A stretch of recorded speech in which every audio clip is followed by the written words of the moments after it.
Hello everyone, my name is Josh and this is WHIMS Cool and Interesting Musings, and today I just finished watching The Rings of Power, so I'm going to actually talk about that show. But before I talk about that show, I want to talk about, in fact, this is going to be me setting up The Rings of Power. And before I go into that, I'm going to talk about the third and final film in the Lord of the Rings trilogy called Return of the King. Now, as we last left off in our other reviews, the film pretty much is in a very interesting position because when we last left off in the Two Towers, Frodo and Sam were on their way to the mountains of Mordor to ascend the Great Stair, which will lead into the mountains of Mordor at the very top. But in the centre is a very strange dwelling, which has a certain giant spider named Shelob, and Gollum is essentially leading them there, or Smeagol is leading them there, in the effort to basically kill Frodo and Sam so that he can take the ring for himself. Elsewhere, we have the characters of Aragorn, Legolas, Gimli, Gandalf the White, and the company of Rohan, leaving Helm's Deep and heading off into the realms of Isengard, where they reunite with Merry and Pippin, who have flooded the great kingdom of Isengard, or the great ruin of Isengard, with water after the battle at the very end of the Two Towers. So while these two places are being met up, two very interesting things happen.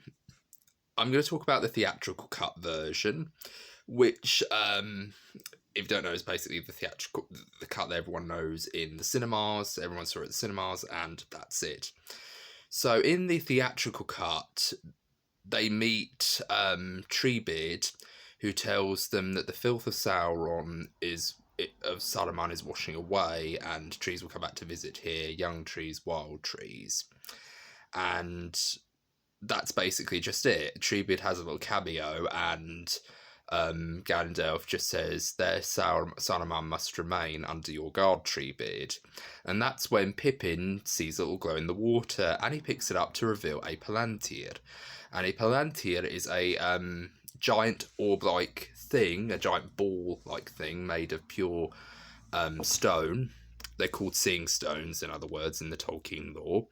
And they're basically used if you're a magical person or if you're a person of higher rank. You can look into them and see the future or a possible future. But they're not always reliable. They're actually one of the things that a lot of people, if you know the Tolkien lore, they do give you enough hints and enough images for you to kind of draw your own conclusions about what's going to happen. You might look at a certain scene and think, oh, it's going to end this way, or it's going to end this way, but it never really has a concrete scenario. The best example of which I can describe it in real-world circumstances is, do you remember that advert for The Guardian, where a guy, it's in black and white, is running in slow motion towards somebody? And it's shown from all sorts of different angles, and it says there's all sorts of different angles, but you can never know which one to trust. And it's basically a man running towards somebody, and you think he's going to harm someone, or you think he's going to knife someone, but then it turns out that he actually pushes this guy out of the way in order to save him from a falling scaffold, or something falling from above. And that's a really good ad, but that's kind of like what the Palantir is, where there's all these different perspectives. And you can sometimes draw the wrong conclusion. Like when you probably first saw that ad, you probably thought he was going to stab the guy or he's probably going to hurt him or something. But then it turns out that it wasn't even that at all. Like that's essentially what the Palantir is. It kind of gives you enough images for you to draw your own conclusions, but they're not always correct. So yeah, that's often the key to the Palantir. There's a little bit more examples of this in the Tolkien stories, but in the films, they don't really get to be used that much. All it is used for is to basically hint that another character, who we think is a good guy, turns out to be quite evil. So, yeah, that's the only reason why they use. But here they prove a very interesting point, which is that Pippin starts to get a little bit hungry for the Palantir, to look at the Palantir, to, look upon it and to see what it is. And it's nice, it's big, it's shiny, it's made of pure stone. It's beautiful. It's friggin' gorgeous. It's like a cheeseburger to Pippin, or to quote another character from Lord of the Rings, it's his precious. So yeah, he kind of is very seduced by the Palantir, but Gandalf basically says, "I'll take it. Don't worry about that, Pippin," and he hides it under his cloak. So the group return to Rohan, and they have a lovely feast to honour the victorious dead. And there's a lot of great stuff going on here, including, if you've seen the extended cut, a drinking game between Legolas and Gimli. And this scene is hilarious. I absolutely love Gimli and Legolas in this scene. In just seeing Legolas just drink beer for the first time, it's so surreal. Like, imagine, and elves don't drink alcohol. That's such a bizarre thing, but yet I'm going to get into it. I'm getting ahead of myself because I've just watched the Rings of Power series, and there's a couple of instances where the elves do drink wine, but they don't drink beer, apparently, so ale. So that actually kind of ties into the rest of this particular scene. But Gimli just gets flat out drunk. There's even a moment where he has froth on his beard or on his moustache. And he kind of just says, "Yeah, what did I say? He can't hold his liquor." And then he just falls back. Oh, I love that scene. Honestly, the extended cut is worth it just for that scene alone. The rest of the film is awesome, but just that one scene, it made the director's cut for me. Just seeing that one scene where they just basically just get drunk and have this drinking game, it's so wonderful. It's fantastic. But then it's night, and Pippin decides to take the Palantir from Gandalf. And a very weird scene happens where he sees that Gandalf likes to sleep with his eyes open, which is a very weird scene. But yeah, Pippin takes the Palantir from him, and he sees a vision of the eye, and he stupidly touches it, and it's when he touches it that he is fallen under the influence of Sauron, and he basically nearly dies, he practically dies right then and there from the shock, and it's very weird. But I don't really want to call it he's dead, because he might just be in a coma, or the fantasy equivalent of a coma, where he's basically in this shroud of darkness and he has to be saved from Gandalf. It's basically left up in the air as to whether or not he actually dies or not, but he dies for a moment, let's just say for the sake of argument, and he gets brought back to life by Gandalf, and he says that he saw a tree in a courtyard of stone, dead, essentially, and a city on fire. And Gandalf draws the conclusion that he saw Minas Tirith, because that's the only tree in a courtyard of stone that exists. Unless, of course, you've seen the Rings of Power series, in which there's a land away from Middle Earth called Numenor, which has various architectural, advancements, and it's where lots of things like trees like to thrive. And yeah, that's another interesting detail. That's all I'm going to say about the Rings of Power for now. But yeah, that's an interesting detail. So Gandalf decides to go to Minas Tirith with Pippin to try to convince the Steward of Gondor to amass an army to fight the orcs that are coming along their way. But the Steward of Gondor is a bit of a prick, excuse my language, but he is a bit of an arsehole, and at first you kind of really do feel sorry for him, because then you find out that he is in fact Faramir and Boromir's father, and he's grieving over the loss of his son, Boromir, who died very tragically via a Uruk-hai arrow fire. And that is really sad, and of course this prompts Pippin to come out and say, Boromir died because of us, my kinsman and me. And he offers his service to the Steward of Gondor stupidly, because, of course, the Steward of Gondor is a bit of an arsehole, like I said. So, yeah, Gandalf basically wants to tell him to shut up, but he can't, because obviously he's in the council of a ruler. He can't do that, so he has to, convince him. Otherwise, he has to try to convince him, away from the steward's ear that, this is happening. But he tries to say, amass an army for the defence of this city, and I've actually made sure, send word to Theoden of Rohan, like the beacons. But the Steward of Gondor basically says, I'm not going to allow that because are you blind? Do you think the eyes of the White Tower are blind? I know who rides with Theoden of Rohan, a Aragorn, son of Arathorn, and this ranger from the north I will not bow to because he knows that he is the heir of Isildur. And immediately Gandalf just basically says, authority is not given you to deny the return of the king, steward. And he just stands up and he just says, the throne of Gondor is mine and no others. And I thought, yeah, Gandalf just basically sassed your ass and said, yeah, steward.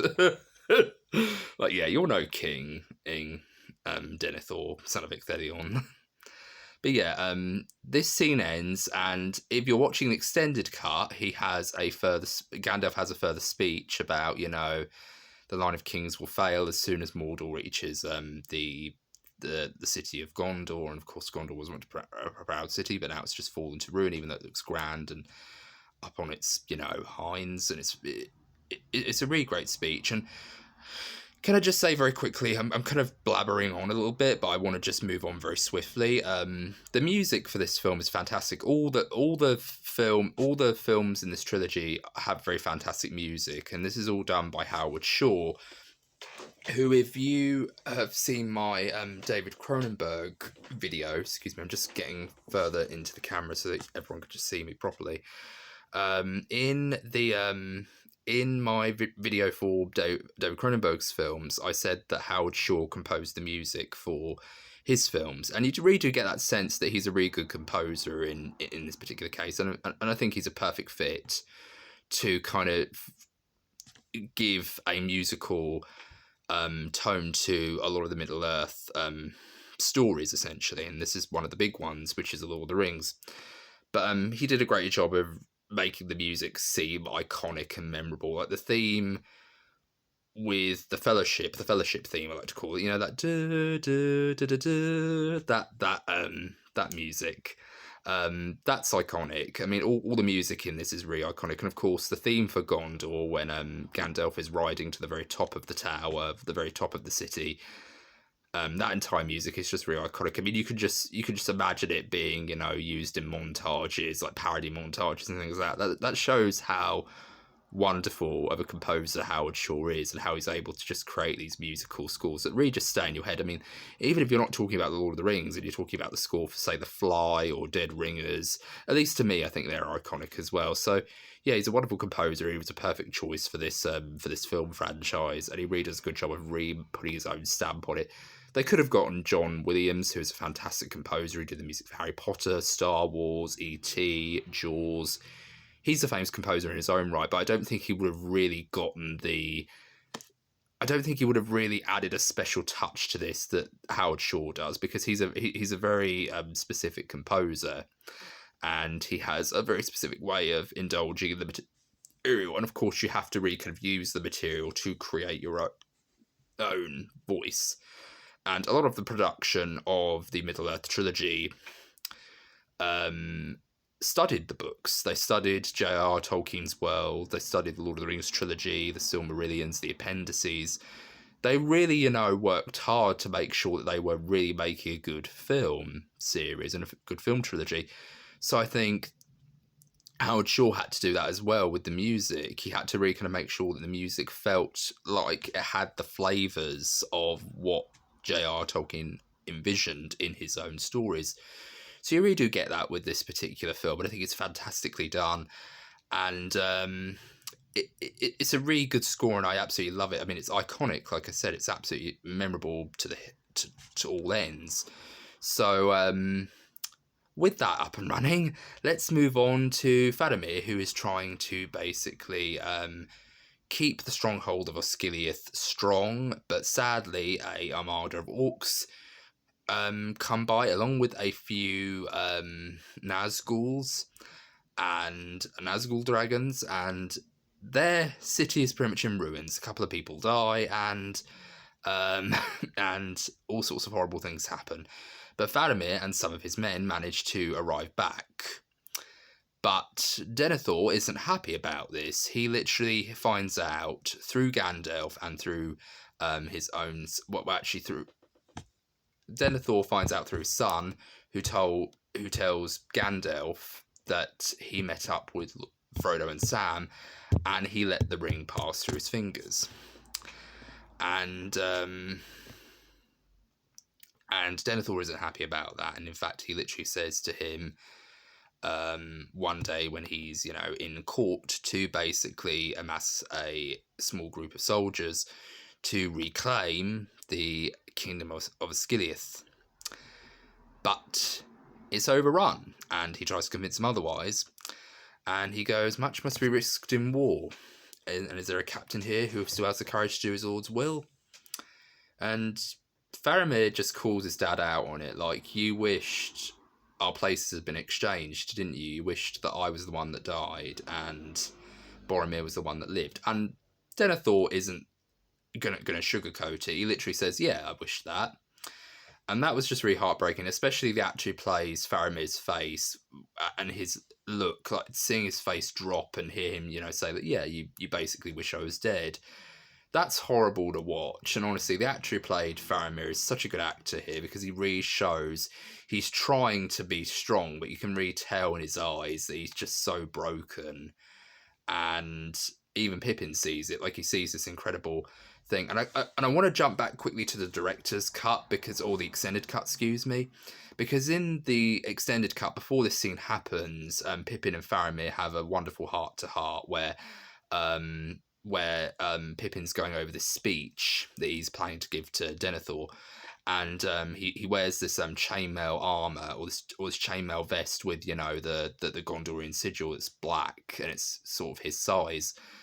And Faramir basically tells him that used to belong to him, and he used to imagine slaying dragons instead of attending to his studies.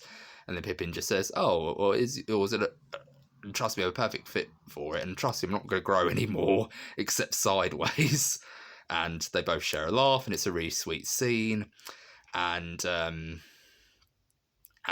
he goes, "Oh, well, it's a shame that Dad didn't see it that way." And he goes, "You're special, and one day your dad will see it." And that's such a wonderful moment, because even Pippin knows that, his dad's a bit of a prick. And it's a really sweet scene. And of course, seeing Pippin have that reaction to him receiving that information was actually very heartfelt, especially with that one scene that you see in the extended cut. So there's great scenes that work on their own. And this is the thing that I'm going to talk about with the Hobbit trilogy when I get around to talking about that, is the scenes in themselves feel great as scenes in this film, in this trilogy.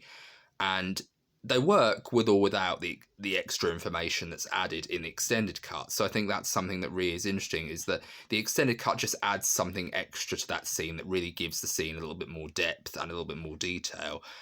And in the theatrical cut, you can still watch that scene and still get enough of the information that you need in order to get where these characters' headspaces are, even without that extra scene, even though in the extended cut, you still get the information that adds more depth to the scene, if that makes sense.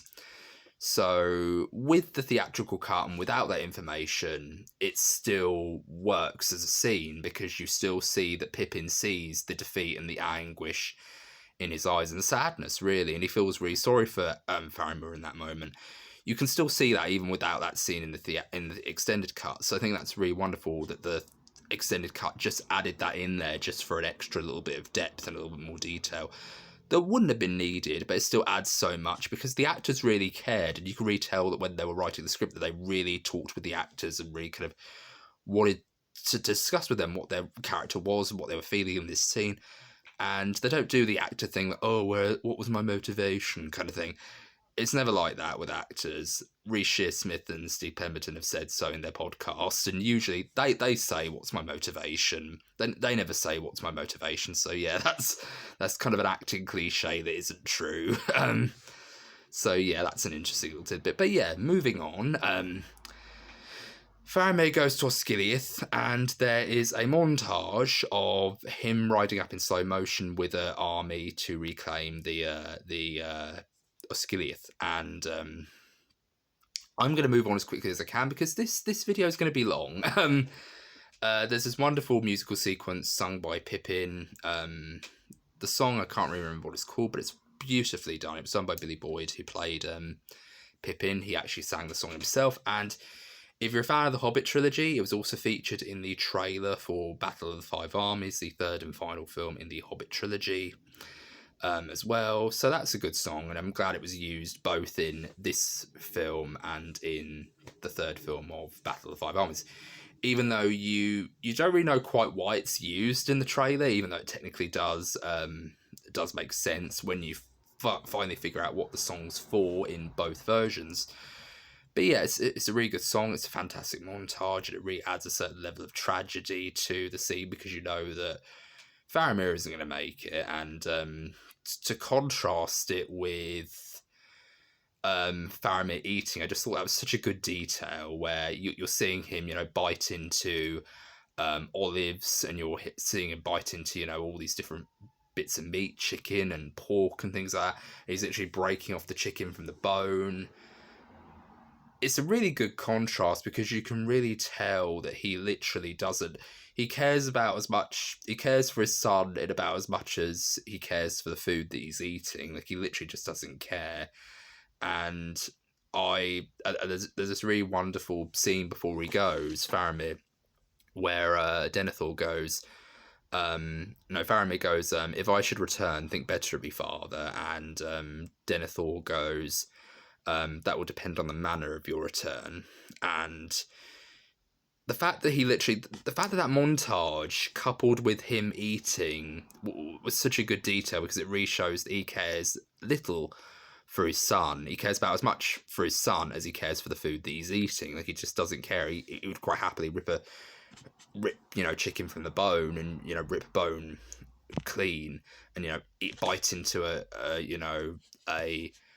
olive and things like that, and just really not care. He would have little attention to any of the lives that he's risking through reclaiming this stronghold.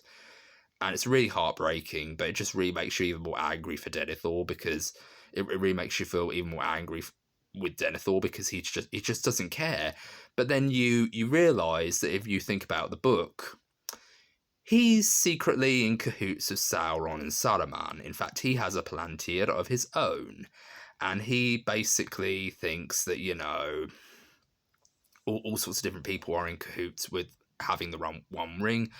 But he's not doing very well, so that's why the attack on Gondor happens, because he feels like he wants riches beyond his wildest dreams, and Sauron promised him that. But of course, because Sauron's a double-crossing bastard, he decided to double-cross Denethor. Saruman was just basically extra baggage. He was just trimming the fat with Saruman, and he wasn't planning on giving him any real power. And as soon as he died, he would just say, "Oh well, you live and learn," and then he'd just go off and do his own thing.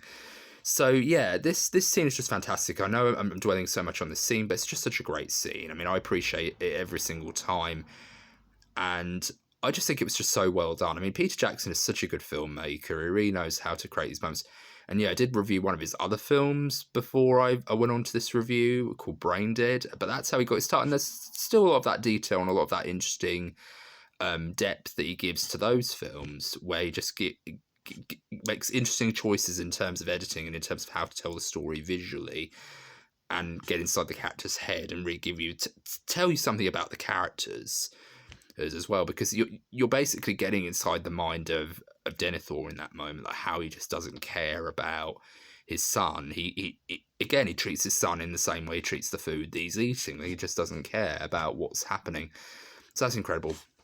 But moving swiftly on to Aragorn and Legolas and Gimli, and they have set up camp with Merry, Eowyn, and Theoden, and all the Rohan riders, and they have basically set up camp, and they are about to march on Gondor to help them out with the war effort. But Aragorn has pretty much got a visitor during the night, and that is Elrond, who gives him the sword of Elendil, which is the sword that was broken during the battle for Mordor, the last three kingdoms of elves and men fought against Sauron and his forces, and Isildur cut the ring from Sauron's hand. So that's been reforged at the request of Arwen, who is Aragorn's love interest, and he is able to receive it and wield it, and he decides to use the sword to pretty much influence an army of the dead to fight for them. They go to this place, and at first they refuse. And at first you think, oh, well, they're just going to, give up. Now I'm going to quickly sweep back to the extended cut, because in the theatrical cut, if you watch this scene, the Lord of the Dead goes the way is shut. It was made by those who are dead. Aragorn and him have a little confrontation, and it ends with Aragorn saying, fight for us, and I will hold your oaths fulfilled, and I will release you as soon as you are done with this task. What say you? Fight for us and regain your honour. What say you? In the theatrical cut, it cuts right here to the Battle of Gondor, and Gandalf basically being a badass, kicking Denethor's ass and saying, prepare for battle, you lot, like, let's get this going, and then we're going to send these foul beasts into the abyss and things like that. Gandalf's a badass, he's one of my favourite characters, I love him. So yeah, he's a fantastic character. But yeah, he's kicking ass in Gondor, and it cuts straight from that to this, or straight from that to the battle. Whereas in the extended cut, the King of the Dead basically laughs at Aragorn, and it seems that they have refused him because the place that they are in, this great tomb, basically explodes and starts to crumble. And skulls come out and create like this massive avalanche, and they have to get out through a secret entrance. And then it's revealed that they are actually willing to fight as they appear through a wall, and the king basically just says, we fight, saying, we're away from that home, and we're now willing to, do this for one last hurrah, and then we're going to rest in peace afterwards. And that's a great scene. Why did they cut it? I have no idea, but apparently the theatrical cut could only allow for so much. They've already got a 2 hour, 3.5 hour film, so they had to cut some things out. But again, this is where the extended cut and the theatrical cut actually really are interesting, because that scene would still work even without the extra scene of the place collapsing and them appearing at the very end and saying we fight, because it leaves you on a bit of a cliffhanger in the theatrical cut that you don't know really what the king says in reply, and it kind of creates even more of a surprise and even more of a fuck yeah moment when Aragorn throws himself over the ship, and he basically has his sword raised, and Legolas and Gimli pop overboard as well, and then all the army of the dead pop out, and Gimli goes, there's plenty for the both of us, may the best dwarf win, and things like that. So it works because it's an amazing, misdirect, it's an amazing twist, because up until this point, Gondor is basically almost lost. Like, everyone feels like, oh shit, the worst is about to come, the orcs are winning, Sauron's all but won, what are we going to do? And then the ships arrive, and you're thinking to yourself, oh, there's going to be more wild men coming aboard and, attacking the city. But then Aragorn jumps overboard, and it's like, wow, I can't believe they've come. And it's truly wonderful. So it works in the theatrical cut for that purpose. But again, like with the extended cut, it's great. It's a great little adage to what's already come before, because then you have that connective tissue, as it were. Whereas in the theatrical cut, it's a great use of misdirect. It's great to cut right there, so that when you see them come at the very end, it's a great, audience moment where we all cheer, and it's wonderful. It's like the end of Endgame, where all the characters come together, and it's all really wonderful, and you're all cheering, and it's all fantastic. That's what this scene is. It's basically that moment where it has that great audience reaction. Whereas in the extended cut, it's a great bit of storytelling that, they destroy their own ruins so that they could come out and say, we fight for you for one last hurrah, and then we're going to go and rest in peace afterwards. There's a lot of great fights. There's even a fight between Eowyn and the Witch King, which is fantastic. There's even a great moment where it looks like that she's losing. She basically gets whacked, her shield gets broken, and he has this great big ball and chain mallet, and he whacks her on the arm, and she breaks her arm, shatters the shield, breaks her arm, and it looks like she's about to die. Her and Theoden gets eaten by or attacked by a Nazgul dragon, and he nearly dies, and he's nearly about to get eaten by said Nazgul dragon until Aemir, who is disguised as a soldier, comes in and decapitates a Nazgul dragon's head off. Talk about badass, my goodness. I mean, most grown-ass adult men wouldn't be able to do that. Like, I don't even think Dover King would be able to decapitate an Nazgul's head. Like, seriously, that's badass. Yeah, but that was a great moment. But not only that, but the fight's brilliant. It's intimidating. And there's this wonderful moment where he's got the mallet, the ball, the swing ball mallet, the metal swing ball mallet. There's a moment where it looks down. You see the size of this thing. It's massive. This ball, this spiked ball on the end of this chain. And you're looking at it, and literally Eowyn has this reaction, like she goes, "Fuck me!" Like that thing's massive, and you're literally looking at it, and you think, "Oh, that's a good performance. That's a really good reaction to it." She didn't know it was going to be that big. The actress who plays Eowyn was such a pro during this scene. Like, she did most of her own stunts, and she. In rehearsals, it was quite a small ball, and they said, "Oh, we're going to fill the rest in with CGI. You'll just have to battle with this great, ball. It's like a ball on a chain thing, but it's like one of those tennis ball things. It's really weird to explain, but yeah, that they have this thing on a ball, and it's not meant to be that big. But when they actually went to go and film it, they did it through rehearsals. It was like a small ball on a chain, and she'd have to just use her imagination. But then when they got to actually filming it, they had this really big mallet with this big spiked ball on a chain, and it was massive, like the way you see it in the original film. Like, the way you see it in the original film, that's how it is in the. Oh no, bad timing. I've got to actually get a delivery. Sorry about that, guys.